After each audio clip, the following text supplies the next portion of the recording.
On this episode of Plastic Surgery Uncensored, we're going to have rapid fire questions with Dr. Roddy, which should be pretty interesting. Stay tuned. Thank you for tuning in to Plastic Surgery Uncensored. On this episode, we are going to go to you because it's going to be all questions and answers with Dr. Roddy. That would be you. Yes. Dr. Roddy Raban, board certified plastic surgeon. Beverly Hills is where we are right now. Yes. But these questions come from all over. Yeah, a lot of them are from our Instagram, which we love people. We try to reach out. So I highly encourage you. You think that you're just sending them out into the big bad blue, but the reality is if you send questions, we do these Q&As like we're doing today where we try to address your questions. So listen and see if maybe one of your questions are being answered. And we love their comments. So let's give them. And what is the Instagram account again? It's Dr. Roddy Raban. So it's DrRadyRahban. So that's our handle. And you want to go there right now because the pictures are incredible. It's a whole lot of magic markers and lard. It's pretty. That was uncalled for, Monique. So let's get started, Dr. Raban, with the first set of questions. I'm just going to read them the way they look, and you're going to have to decipher. Yeah, I'll make heads or tails of it. So read me the first one. Okay. If one is having a tummy tuck and once under, you find there is extra underlying issues. That's the question. Okay, fair enough. So I think what people are talking about. Let me read. This is what I take that as. We just had an episode about it. Bottom line is that when you do a tummy tuck, there's a whole bit of discovery that's going to happen. So you anticipate that it's going to be this routine thing, but I found many hernias that were undiagnosed. We've had two people on episodes where I found masses. I found sutures from previous surgeries that I didn't know, et cetera. So the bottom line is if you go to a surgeon who's skilled, when they're doing your tummy tuck or any surgery for that matter, they should be able to handle more or less most things that happen when you're in there and you get suddenly surprised by some change in the plan. By change, you don't mean like it's like lifting a couch cushion and you find change? No, not change. That kind of change. Different change. Beautiful. All right. Costs of whole body lifts to get an idea of how much I would be spending. So evidently, okay. So Daisy 970. Yeah, well, Daisy. So listen. So body lifts is a loose term. So some people referring to mommy makeover, some referring to actual body lift. So a body lift is a specific procedure that you have, which is circumferential. It's a tummy tuck that goes around all the way to the back and all the way to the back like a belt. Mm-hmm. So that body lift can run you on average between $25,000 and $45,000 based on where you are in the country, who your doctor is, what type of anesthesia, who's the anesthesiologist, what kind of surgery center. So as I always say, just because you pay more doesn't mean you get more, but I assure you if you pay less, you get less. So like a $10,000 body lift is just like suspenders. Suspenders, yeah. Suspicious suspenders. Okay, excellent. Steps of pre-op and length of healing time, including possible drains, pain meds, and downtimes. Now, they didn't specify the surgery. Procedure. Okay. So the steps in pre-op. So every surgery you're having done, especially a cosmetic surgery, should be treated like you're having brain surgery. So every surgery requires a pre-op. Now, it depends on your level of medical condition. So if you are a 35-year-old healthy woman who takes vitamins, the preoperative workup is usually laboratories and some basic blood draw. If you are a 52-year-old male who has diabetes controlled, and you have a little bit of high cholesterol, you need the laboratories plus a clearance by your doctor. If you're a 62-year-old woman who had a recent stroke and you're on blood thinners, the answer is you don't have surgery. You see how that works? The degree of workup is contingent on your degree of health. And if you're unhealthy, you shouldn't be having elective surgery. Now, in terms of recovery is generally divided up into kind of phases. There's the first 2 weeks, there's the first 6 weeks, and there's the first 3 months. First 2 weeks, you're just recovering from surgery. First 6 weeks, you can then go back to exercise, and 3 months, you can go back to your life as if you never had any surgery. So that kind of puts it into perspective. If you have drains... Wide ballpark. If you have drains for any surgery... What surgeries have drains? Tummy tucks, breast surgeries, facelifts, anywhere where fluid will accumulate and you got to remove it. Usually the drains come out at a week to 2 weeks on average. So that's a general, because she didn't say specifically what surgery. Wow. Okay. Well, that was WC Legal Beagle. Vertical scars and abdominal plasties. I don't know what the question. Does she put another one? How to correct or avoid scars? No, I think it's a different one. I think she's wrote two different things. So that's actually an excellent question. So let me tell you what the question was. When you get a tummy tuck, the idea is that you're cutting around the belly button, and then you're pulling all the skin down, and then you're cutting the excess skin, and you're throwing it into garbage. And then you close it, make a new opening, and a new belly button comes out. Some women don't have that much loose skin, but have enough loose skin where they need the surgery, but not enough loose skin where the little hole of your belly button makes it all the way out of your scar. So what happens is most surgeons just flex the bed, and this requires a visual. So if you don't get it, you can DM us or you can call us or come in and see us, but I'll explain it. So when you go to close as a surgeon and you pull down the skin and you're like, okay, there's no more skin, yet the hole from your previous belly button is on its way down, you have to make a decision. So there are three options as a surgeon. Number one, make the scar from your tummy tuck higher. Therefore, the hole will make it. The problem with that is now you have a really high riding scar. Bad idea. Bad idea. Option number two is, oh crap, flex the bed. So when you're having a tummy tuck, the surgeon will bend the bed, make it flex, so you're bent over. And if you notice when you do it to yourself, as you blend more, you remove more skin. But what happens when you eventually stand up? The skin comes up and your pubic area comes up. Also a terrible answer. The right answer is if you don't have enough skin, all you do is where that circle is where your old belly button is, you just close that and make it a little vertical or up and down scar, kind of like if you had an appendix or a laparoscope. So if you go look at my results online, you'll see that every 10 patients, there's someone who has a little up and down. That little up and down is what I do in order to keep the scar really low and make the abdomen look really long. Because the only thing that matters when you look at a woman's belly is that she's really tall, her belly is long, and her underwear is way, way down there. If you look at a before and after result. I never thought of that. Yes. When you look at a before and after result, and you see the belly button, and the underwear is like an inch away from the belly button, what does that tell you? That her underwear are too high. Yeah. Tells you that the scar is too high and they're hiding the scar that came up. So the vertical scar is the way to avoid shortening the abdomen. That's a great question. Wow. This one didn't even have a question. She just wrote sunken eyes. Sunken eyes refers to hollowness around your eyes. It's a super, super, super, super common problem affecting men, women, young and old. So there are three things that cause your eyes to get sunken. Number one, dark skin or dark color. The answer, makeup. There is no surgery. There is no laser. There is no nothing. You just cover it up, concealer. You're unfortunately unlucky. Second reason that you have dark circles is you have a little bit of, you have bags, and those bags are puffy and they're pooching out. So the treatment for that would be to go and remove the bags and reposition them through a eyelid surgery. The third and the most common, really, in my opinion, is the hollow, or there's a little, we call it a tear trough. Yeah, I knew exactly. A little tear trough. And that tear trough can be filled very easily, albeit incredibly delicately, and you need to know what the hell you're doing. Judiciously. But you can fill the trough, hence making the hollowness not so hollow, and that's eyelid filler. And you got to know what you're doing, but that's the answer to that one. So hollowness, you have to first identify what it is, and then make sure you pick the right treatment.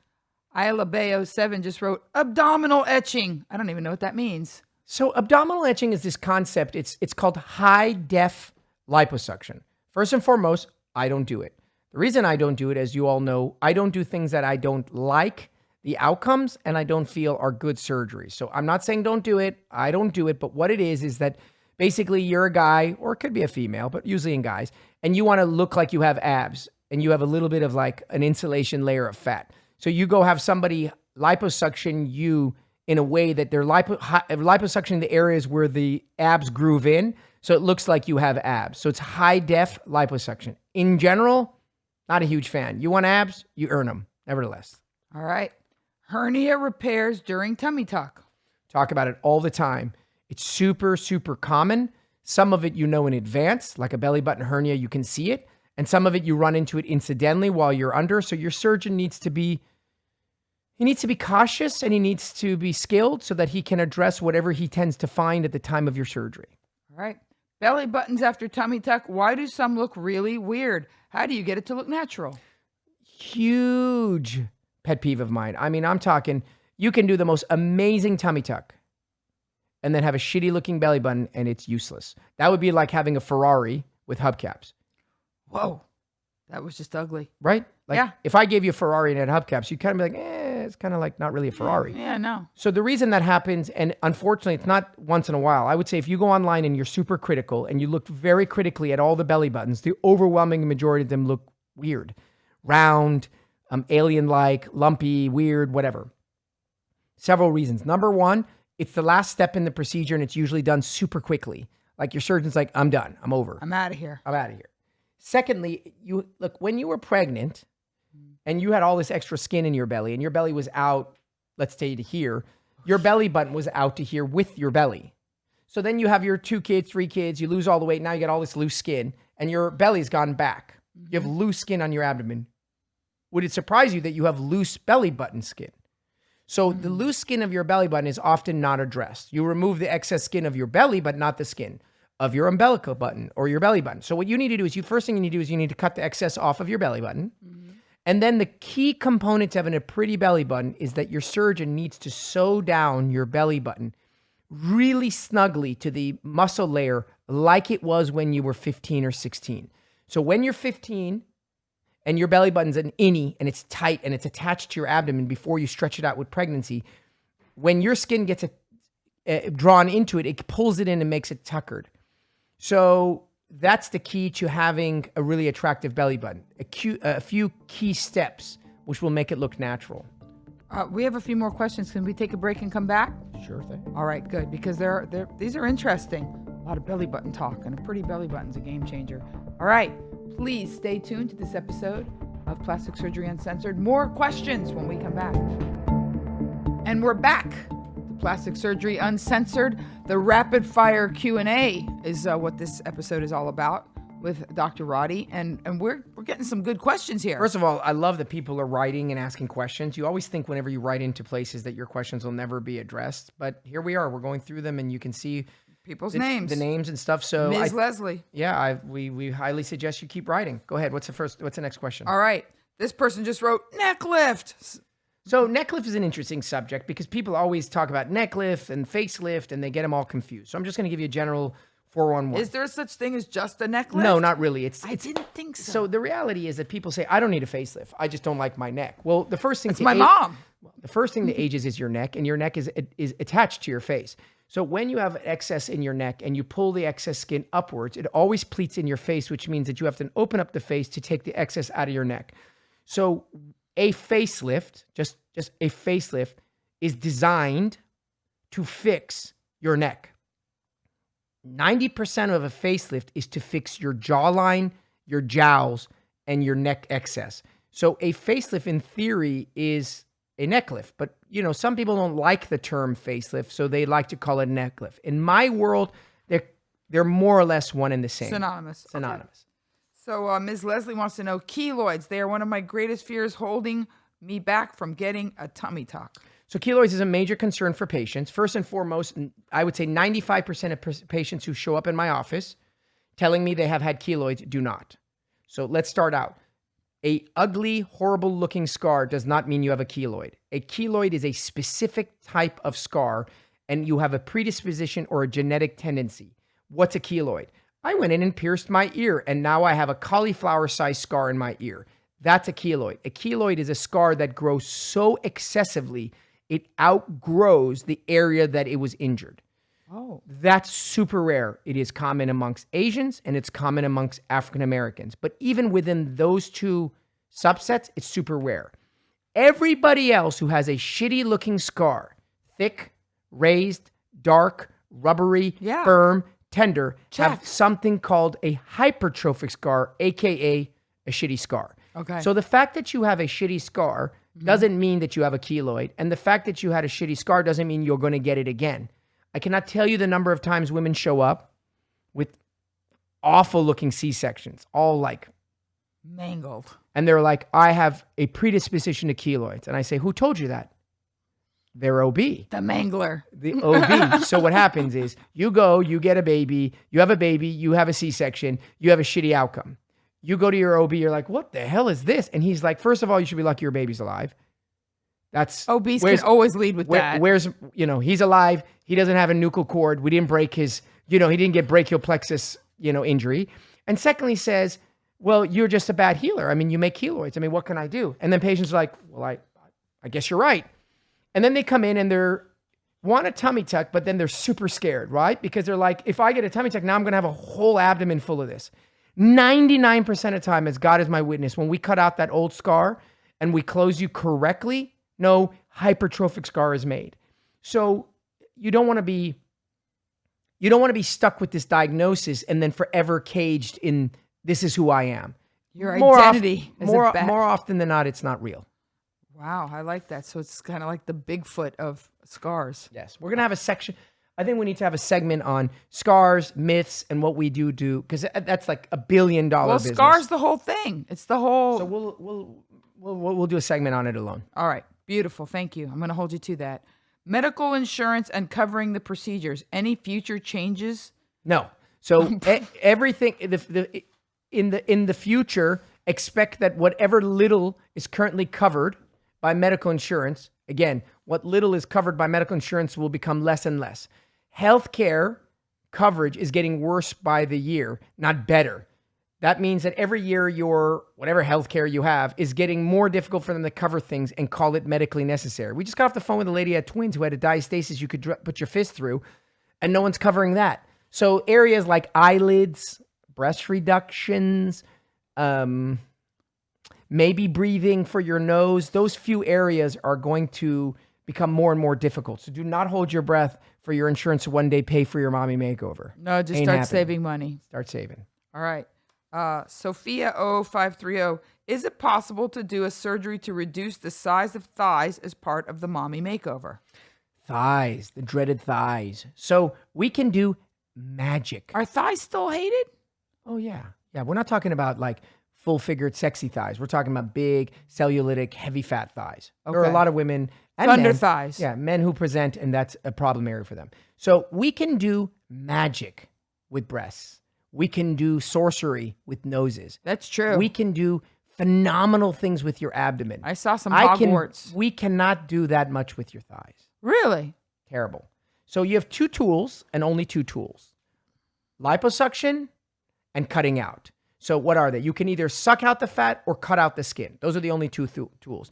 When you have loose skin, I've lost a lot of weight, I got tons of loose skin, you can do a thigh lift and it works out pretty good. Okay. The problem is when you have a lot of fat and you go liposuction the thigh, be ready, guaranteeably, to have cellulitic, ripply skin and all kinds of looseness and irregularities. Thighs do not do well with liposuction. And I would argue, and that if you talk to any of your friends who had thigh liposuction, after a couple of years, they're unhappy.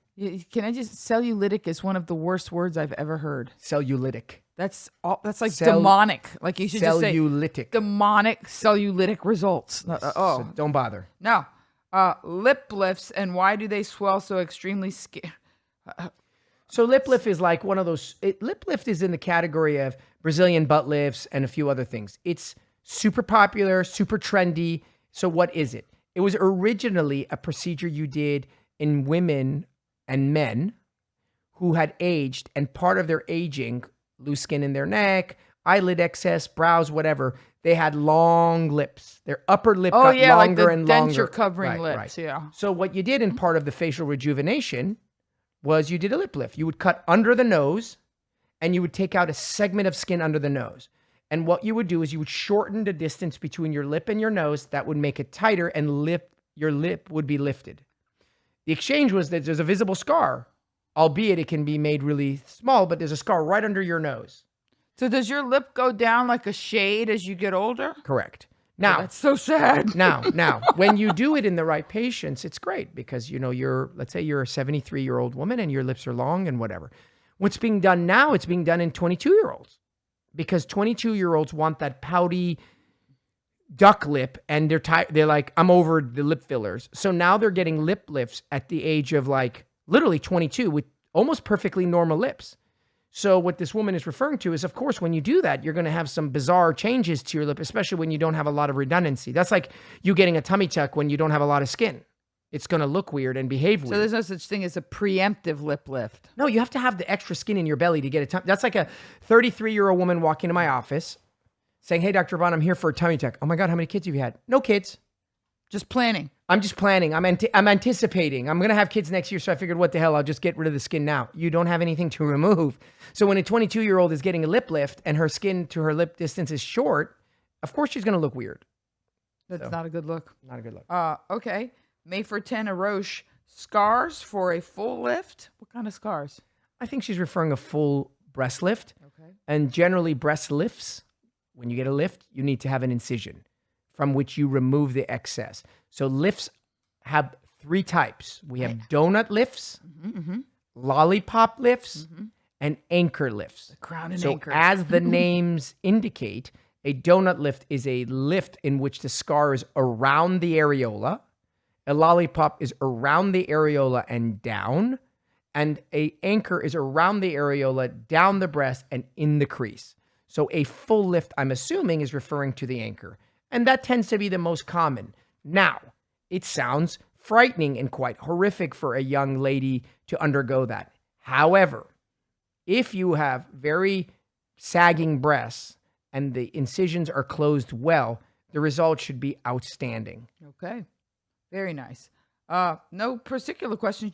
She just wrote, creating facial balance? Facial balance is just, listen, at the end of the day, that's just a general concept. Every surgeon has their own vision. So my number one recommendation is you should, when you decide, I want to go to this doctor, you better go online and look at like 150 of their photos. Because at the end of the day, if you don't like their work, you're not going to like what they think looks pretty on you. So facial balance is one of those really general terms, right? Oh, that looks so balanced. Just look at their catalog, Right. See the symmetry.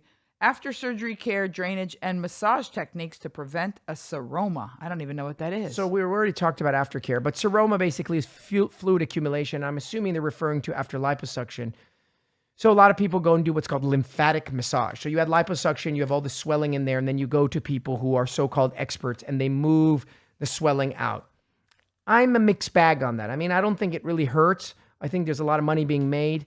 I don't really know how much it does help. Maybe in certain people, it's not a bad idea, but I wouldn't, I think these things that are extraneous tend to be a little gimmicky. So you can do lymphatic massage or massaging after liposuction, but I wouldn't spend millions of dollars on it. No, it's like curb feelers. It's just extra aftermarket. extra, yeah. Yeah, it could make your car look kind of not cool. All right. Looking for more Ari was the subject. So what is line this? Here. This is another review or So comment? evidently that's his handle. Okay, so this is a comment. That's I like very that. cute. Before listening to this podcast, I had some knowledge about plastic surgery. I myself got a breast augmentation, BBL, and rhinoplasty. I know that's Brazilian butt lift now because I asked you. I wished I would have listened to this podcast so I could have made an educated, safe, she added, safe decisions. If you want to get a cosmetic procedure, please listen to this podcast to educate yourself about plastic surgery and the risk. Oh, that's so nice. That's a Let me see great this. comment, and I'll tell you why. Wow. Because she's spreading the word, and that is very much. That's really interesting because it goes to show you, as we always say, if you're driving down the street and all of a sudden you drop into a pothole, the question is, after you've changed your tire, what do you and do? cursed a lot. Do you keep on driving, or do you stop and put a sign so that someone else doesn't fall in that pothole? And this is a perfect example. I didn't operate on this lady, but it says she got a breast aug, Brazilian butt lift, and a rhinoplasty. And clearly she had an outcome that wasn't ideal. And here she is after the fact, meaning the pothole's already destroyed. She's putting up the sign. And she's putting up the sign. So I think that speaks volumes about the humanity and the desire to constantly try to help each other. Because if something bad happens to you, you got to become an advocate to help someone else. So looking for more, Ari, thank you for that really lovely comment. And we hope more people, listen. We hope more people spread the word and share with their friends. We hope that more people write in, either whether it's through the podcast portals or through my Instagram, which is Dr. Rady Rahban, DrRady. And it's interesting. RAHBAN. Sorry. Or and we just hope that you keep writing in questions, because the reason we're doing this is to inform and educate. Sorry that I stepped on your No spelling there, but the reason I get excited because your Instagram is not only informative, it is highly entertaining. And I say that because the before and afters are like off the charts. They're so interesting. I get kind of go down the rabbit hole every time Well, we like to make sure that you guys are educated. So thanks for tuning in, and hopefully we'll get to do another Q&A soon. That was a good one. I enjoyed that. I enjoyed it, and I was here. Thank you for listening to Plastic Surgery Uncensored with Dr. Roddy Raban and his co-host, me, Monique Marvez.